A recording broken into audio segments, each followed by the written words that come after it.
Pope. We've got white smoke. We have a new Pope. Well, I'm not Roman Catholic. My tradition is Eastern Orthodox.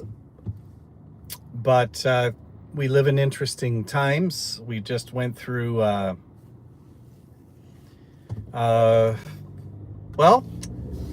we went through a series of, some would call them gaffes, some would call them intentional provocations by the regime of the United States leader, putting out an image of himself, an AI image, whether he did it or not. Of course, he didn't generate the image, dressed in Pope attire. And it was considered a joke, which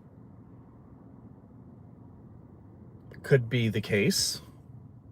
At the same time, we know that the Pope Francis, of blessed memory, was a critic of some of the, especially immigration policies and other actions and behaviors of the current American regime leader. And so he drew the ire and complaints, and nobody complains more than that leader.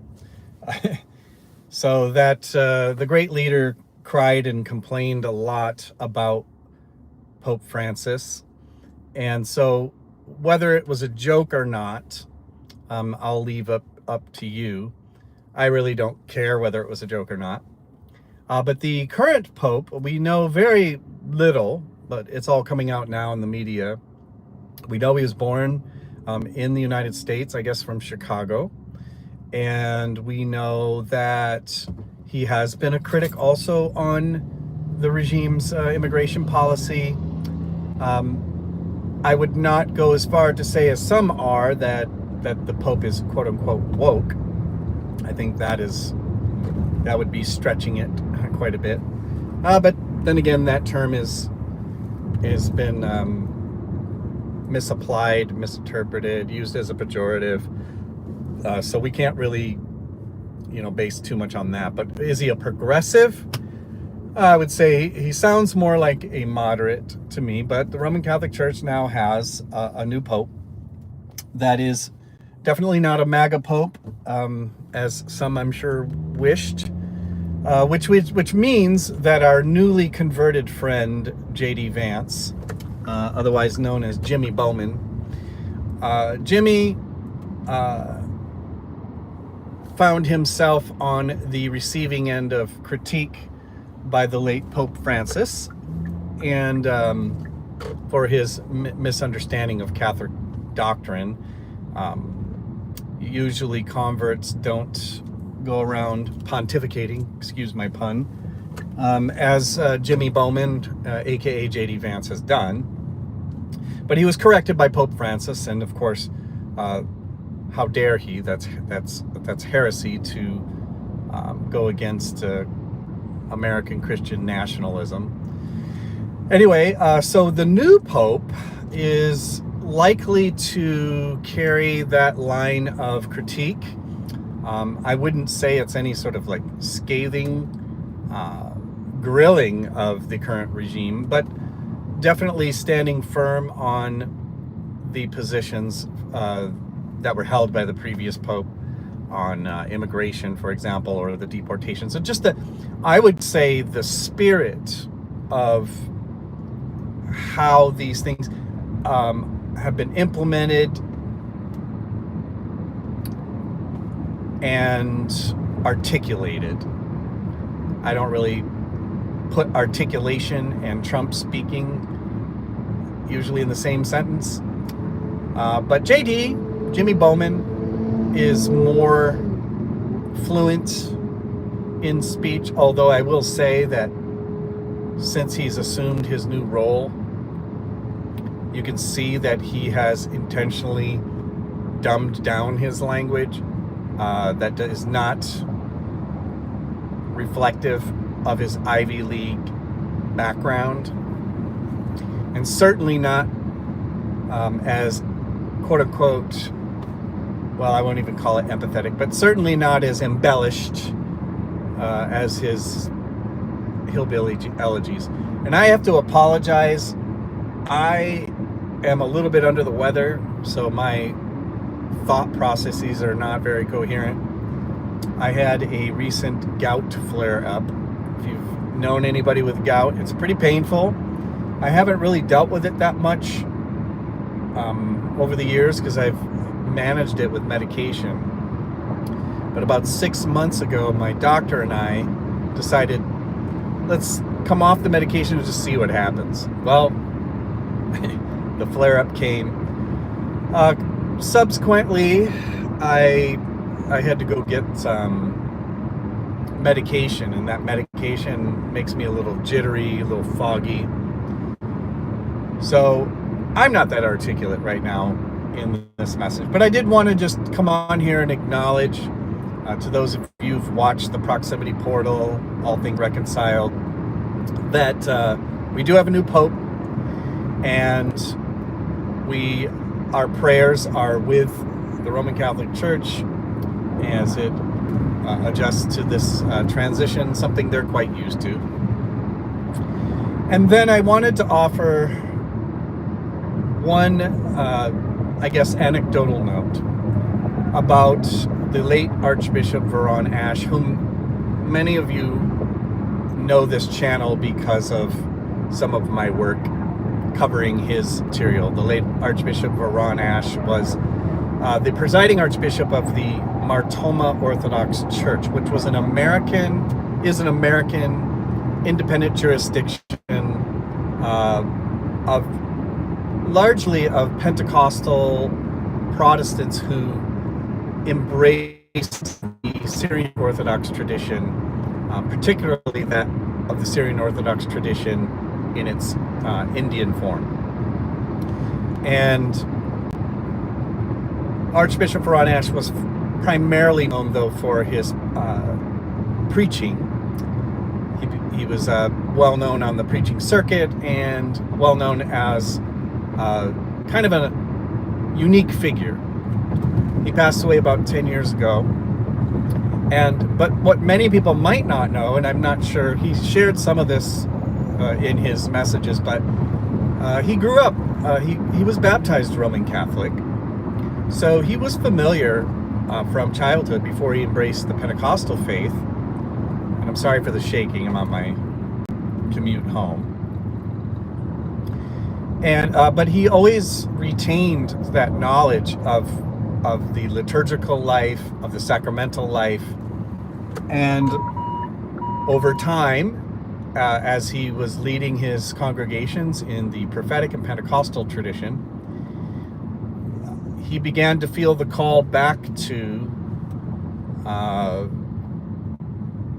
these liturgical and Catholic forms of theology and expression. Only he discovered more fulfillment of those things that he resonated with in the Eastern tradition, known as Eastern Orthodoxy, or some would call it Eastern Catholic, depending on your familiarity with that world.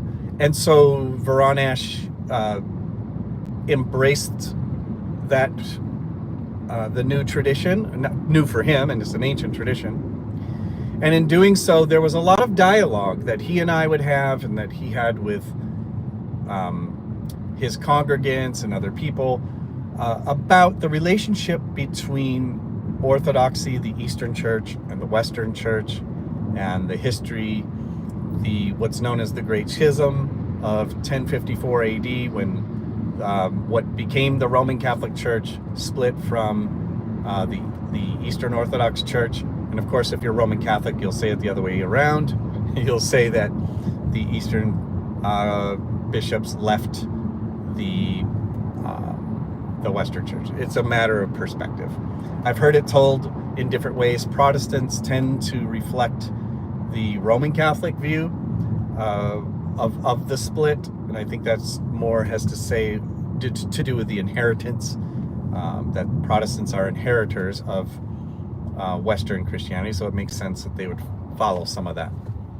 It's not always the case. It just depends on the level of education and exposure. But Veron Ash was quite familiar with the papacy, of course. And back then, of course, I think it was Pope John Paul when Veron Ash was still alive. I remember one quote from Pope John Paul that Veron Ash loved, and that's what I'll share with you today. Pope John Paul was very interested in reconciling the Eastern and Western church traditions that had been separated for over a millennia.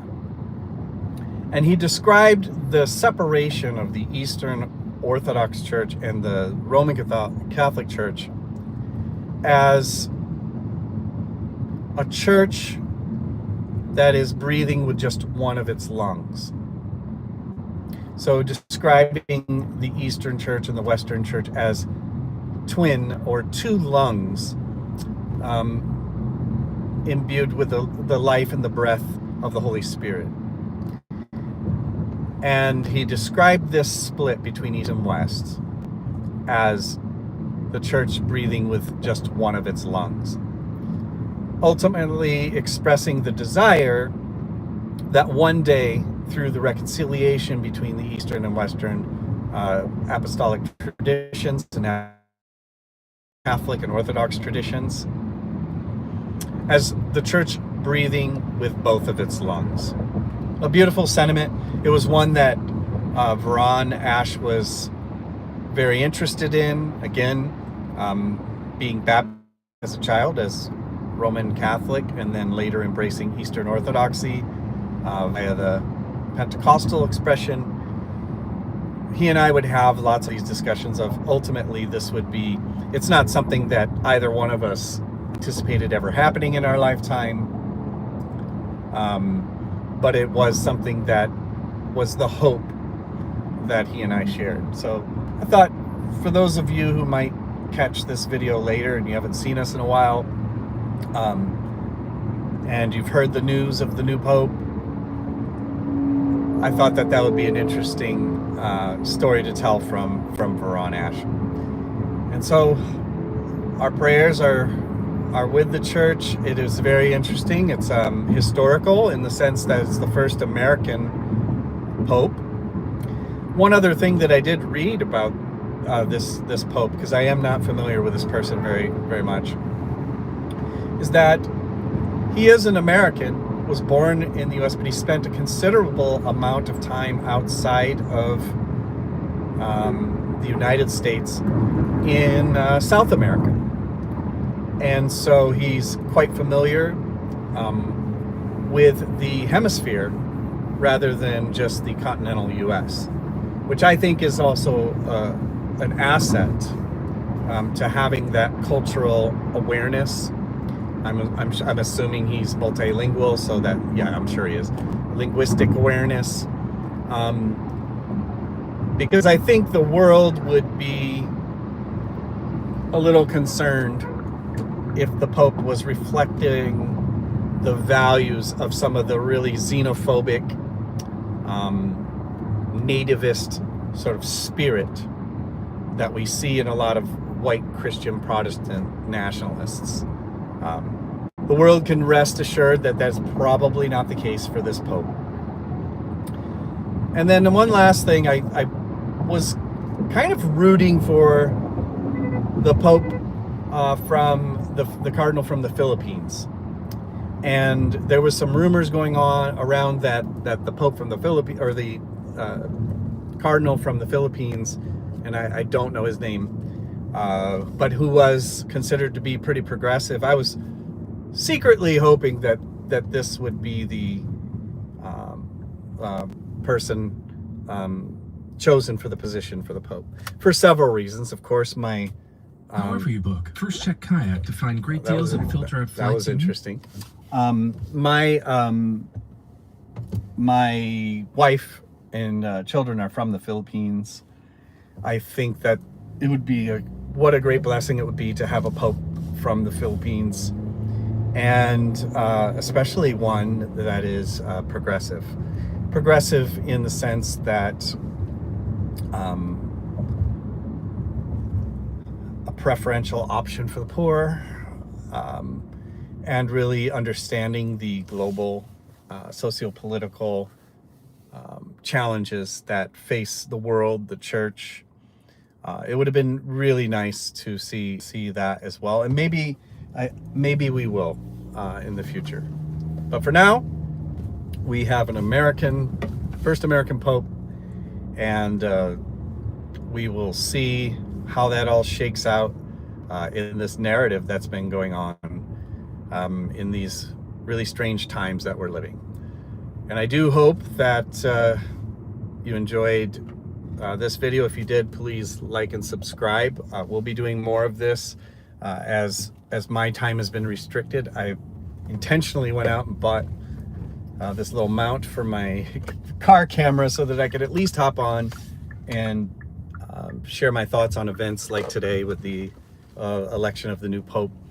I wish you all a great coming weekend, and hopefully we'll be back on soon with all things reconciled on the Proximity Portal.